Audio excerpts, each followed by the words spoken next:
Back in 2015, Intel decided to shake things up a little bit in the world of computing. They made a computer, but this wasn't any other computer, oh no. This was a compute stick.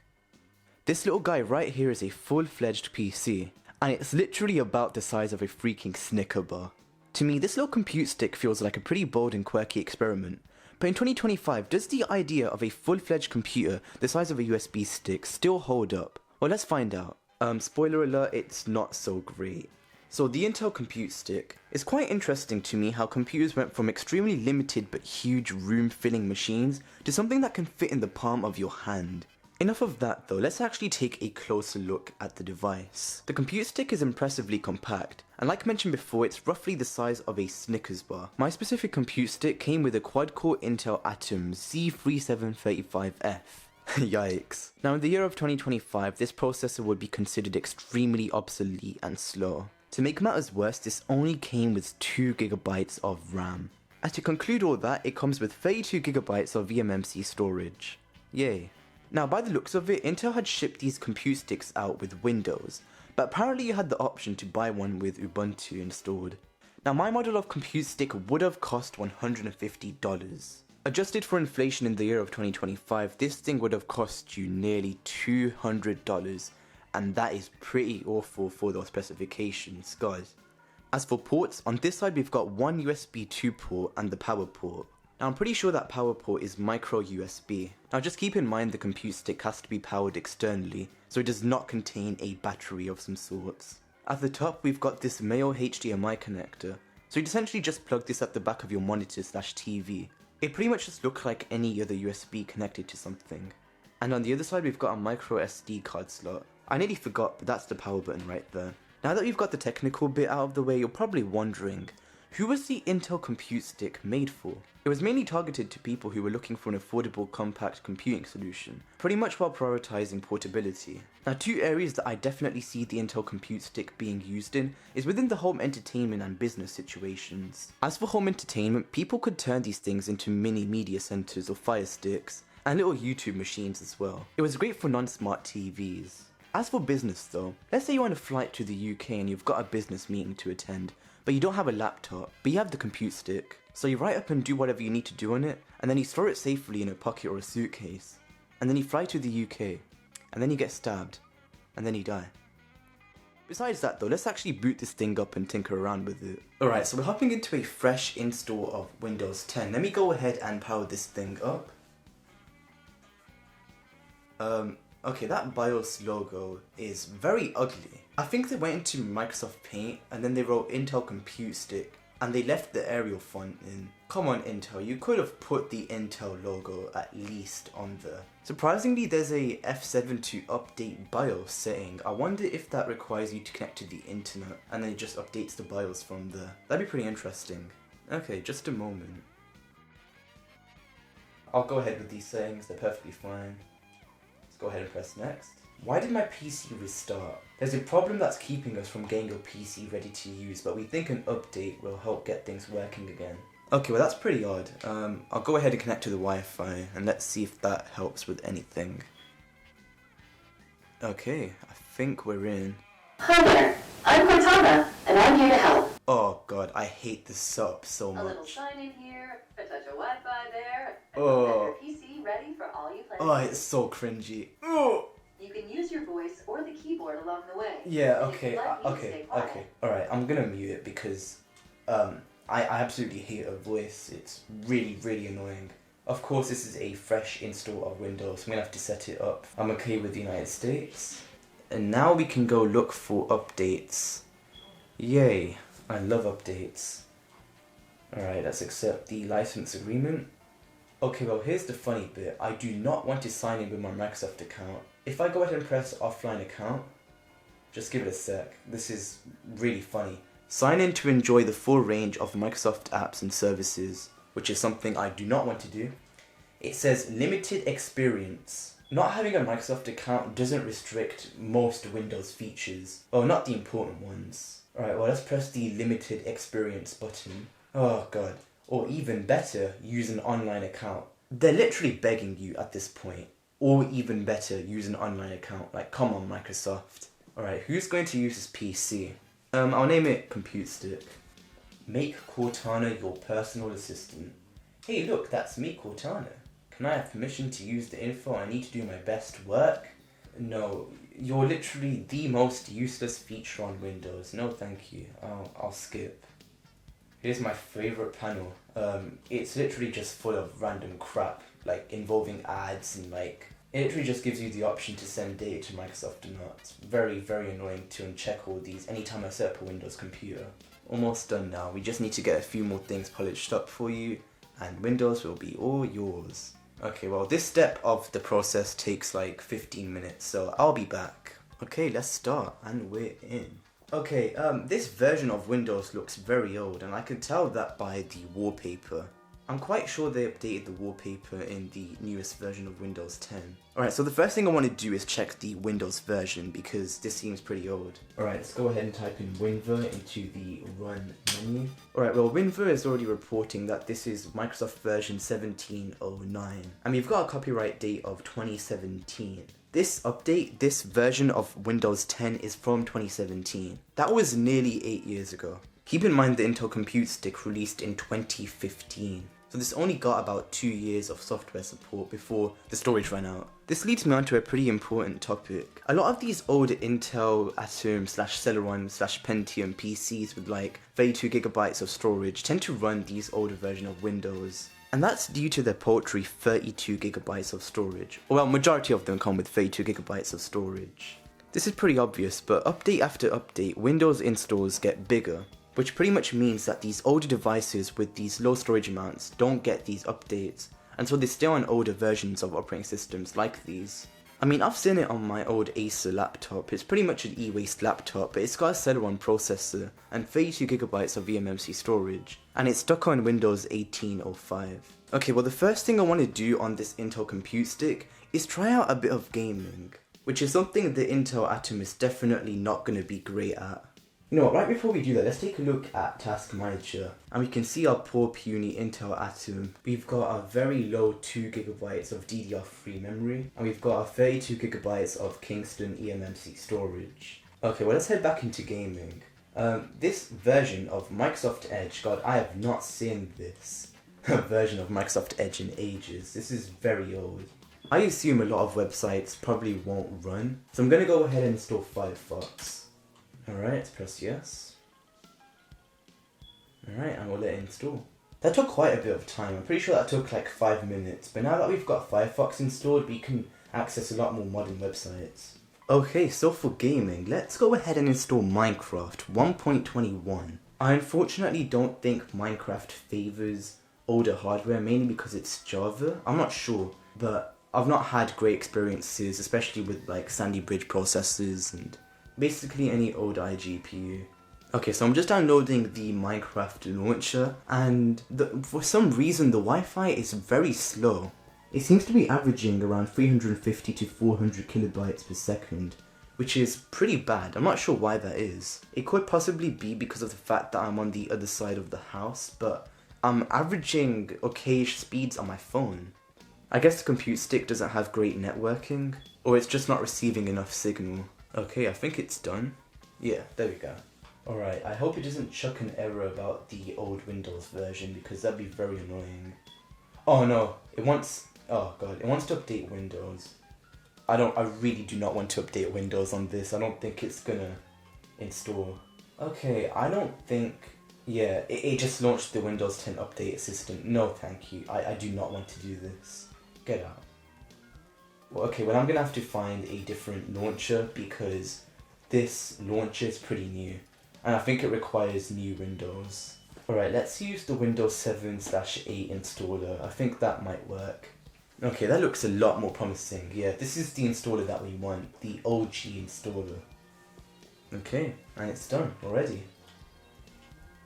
So yeah, a lot of the online stuff isn't gonna work great due to the poor networking on this. So especially when I have to like update stuff and download stuff from the internet, it's not going to be great at that. Okay, well we're already starting off with an issue. Your 32-bit system cannot run this version of Java. A 64-bit system is required. I'm pretty sure this is a 32-bit install of Windows 10. Okay, well I doubt that's going to be an issue with older versions of Minecraft. I hope. Let's run something a little older. Let's go with Minecraft 1.11. Alright, well, that install? Let's see. Alright, hopefully this should install. It's just giving us an error about online safety features. It doesn't really matter, the safety features. Okay, and well then I'll let the game install. It'll probably take like 15 minutes due to how slow the Wi-Fi is on this. It's terrible. Okay, well it's nearly done installing. We've only got like 2 megabytes left before it's done, and it's taking forever. It's finally done. No, I do not want to open the game bar. Get out. I don't think that exists on new versions of Windows. Alright, well that's not good. It's not responding. Oh, alright, we're in. Oh, the music is kicking in. Let's put that down. Alright, well, these settings are pretty intensive for our little Intel Atom. Let's put these all down. Alright, well, puny Intel Atom is definitely showing its power here because it's not responding. I just set the map levels down, and for the past few minutes, it's just not been responding. Alright, well, after leaving it for about a minute, it's perfectly fine now. So I'm going to set the graphics to fast. I'll keep the smooth lighting on to minimum. I'll put the GUI scale to normal. Let's put the brightness up.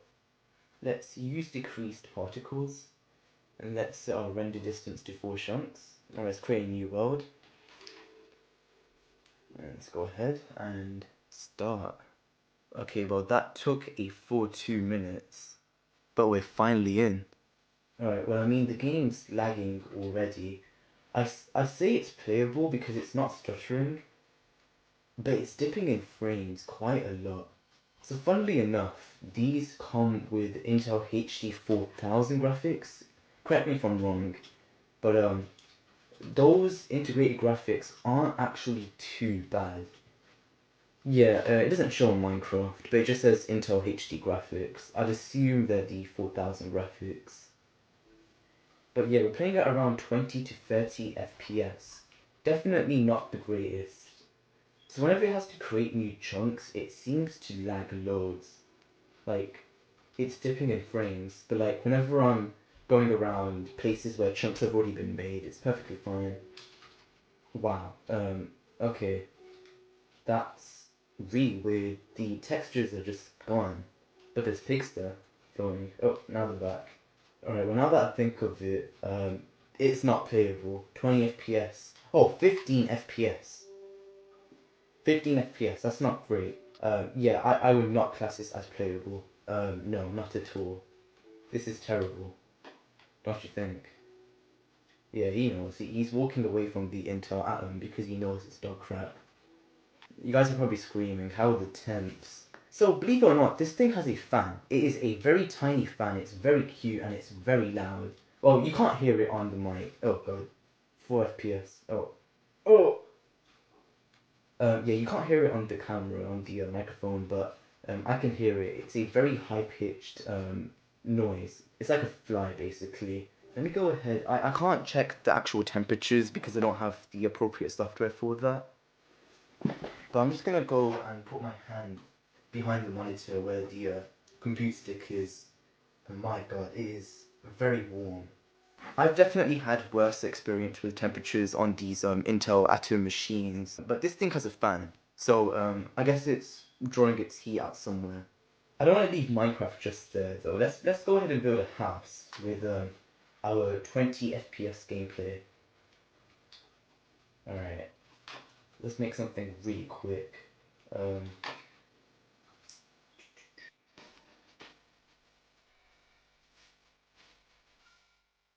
That was very weird. That was a very odd glitch where I just broke the block and it wouldn't break. Alright. Let's build the second wall. Oh, we don't even have enough wood. Alright, well, here's our little house. I guess you could say it's the size of an atom, because Intel Atom. That was a terrible joke. I am really sorry about that. But yeah, this is a nice cozy house that we've built on our Intel compute stick. Now let's just get the hell out of here. I do not want to play this game anymore at 30 FPS. It's terrible. Alright, well here's something you probably didn't expect me to be doing on this. We're gonna play Half-Life 1. Not Half-Life 2, Half-Life 1. The original Half-Life from 1998. Now believe it or not, Steam does actually run on older versions of Windows. I tried Steam on my crappy e-waste Acer laptop. A lot of the games unfortunately didn't run, but let's go ahead and install Steam. Let's absorb those 152 kilobytes per second download speeds. Oh god, it's gonna take forever to update Steam. What you're seeing right there is 210 megabytes. And considering the fact that this thing seems to only go up to 700 kilobytes per second, I wonder how long it's gonna take to install Half-Life and the other games we're gonna try on this thing. Okay, so after what I think was 15 minutes, Steam has finally installed. That took way too long to install. God, yeah, the network definitely sucks. It's very annoying, and it makes me question, how are we gonna install Half-Life on this if the network is really slow? Well, there's only one way to find out, and that's if we press install. Let's take a look at those network speeds in the download section. Oh, okay, that's not too bad. That's 5.7 megabits per second. Okay, I don't know if that's megabytes per second or megabits per second. Let me, Oh, okay, so that's 3.5 megabytes per second. We were definitely getting like 250 kilobytes per second before. I guess Steam servers are fast, but that is very surprising. It's perfectly fine now. Okay, and it's done. Let's go ahead and press play. And let's see if it runs. I'd be surprised if it doesn't run because this is quite an old game. I don't know if you guys have seen, but if you've been around for the past 2 years, you'd probably know that I've made a YouTube short about Half-Life 1 on the new Nintendo 3DS. So I mean, if this runs on the Nintendo 3DS, surely this should work on an Intel Atom processor. It's like double the speed of the 3DS. Probably even more. Alright. We've got that creepy valve, man. Whoa. Okay. Surprisingly, it loaded in. Okay, so I just hopped into the training course and it's running at what I'd say is 60 FPS. There's obviously no way to tell because I don't have an FPS counter. I mean, it's pretty smooth, it's running perfectly fine. Press your use key to push a button. Right, that'd be E. Alright. Here's our hazard suit. Nice. Alright.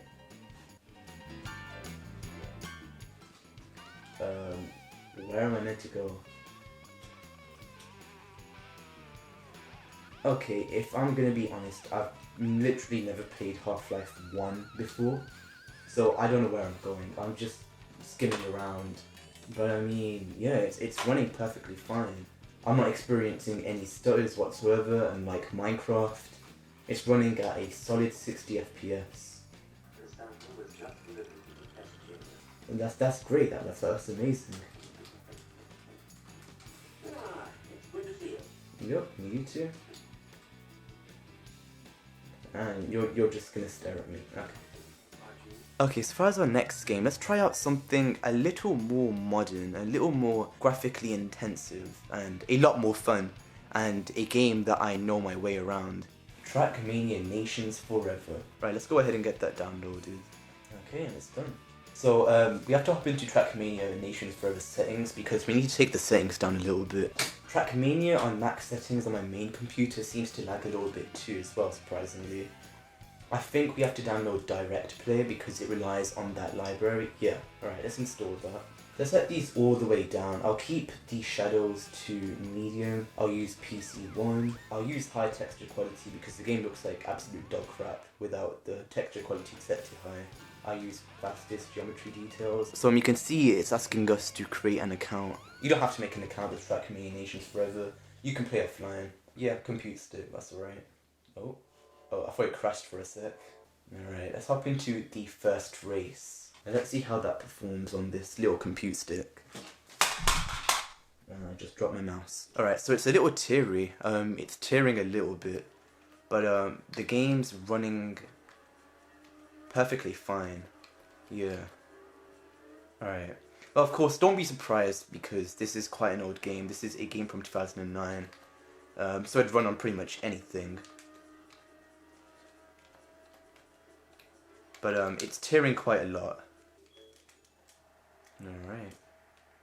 Alright, well we didn't achieve gold medal, so let's first gold medal.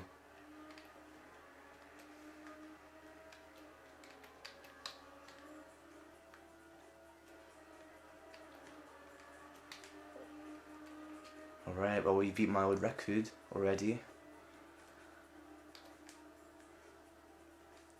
Alright, nice. Alright, please don't crash. Right, thank God. Alright. This map is pretty hard. Like, out of all maps I've played on this game, this is literally the hardest. Honestly. Like, I don't know why it is, but I find it very hard to play on.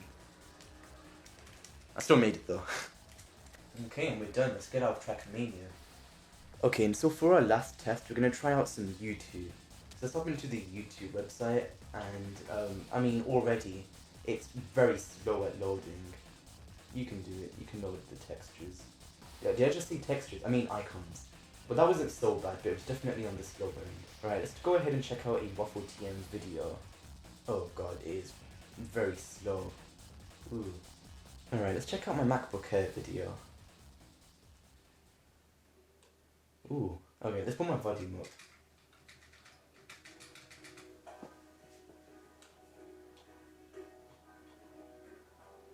Alright, so I'm pretty sure this is 360p. Alright, let's take it up to 720p, 60 FPS. Okay, no issues so far. Alright, let's check out 1080p 60. Wow, I am impressed. Okay, well, 1080p 60 footage runs perfectly fine on this. It seems to buffer a lot whenever you're trying to like skip parts of the video and stuff like that, and when you're like trying to fast forward, but besides that though, I mean, there's no issues, it's playing back perfectly fine. Coming from my end, there's literally no stuttering whatsoever, it's just running. Alright, well that was 1080p 60 footage, now let's take things up to 4K 30. Uh-oh. It's already lagging. Alright, well this is at 1080p. I'll let it load the video. It's not bad. Alright, let's take it up to 1440p. Uh-oh. Oh, there we go. Oh no, it's stuttering like insane. I think you have to let it load for it to play back smoothly. Alright, well we just saw 1440p. I highly doubt 4K is gonna work on this. I mean, you guys just saw 1440p. So I guess the limit for this tiny little Intel compute stick is 1080p 60. That's not bad, that's definitely not bad by today's standards, but in the year of 2025, you know, we're heading into 4K 60, and this thing can only output, I think, a resolution of 4K 30 due to its puny graphics. So stuff like resolutions and quality will definitely be an issue for the future if you, for some reason, don't like 1080p and you want to use 4K. But yeah, I mean, for basic streaming and like basic online web use, and if you ever like want to play very lightweight Steam games like Halflife and Trackmania, you might be able to get away with games like Stardew Valley and stuff like that. Besides that, you are definitely not going to be able to run AAA games. I can tell you that for sure.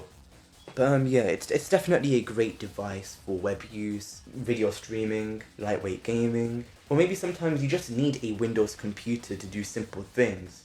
So for a conclusion, are these things worth picking up in the year of 2025? Unfortunately, these things just suck. The paltry 2GB of memory and 32GB of storage is definitely the biggest turnoff.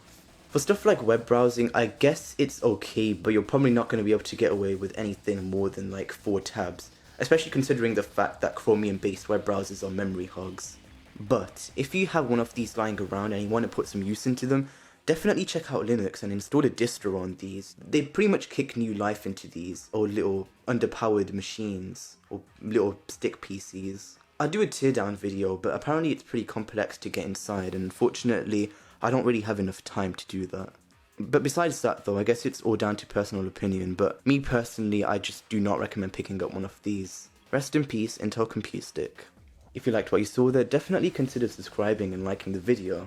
I wanted to make a special video for my first video of 2025, and the Intel Compute Stick definitely seemed like an interesting topic for me.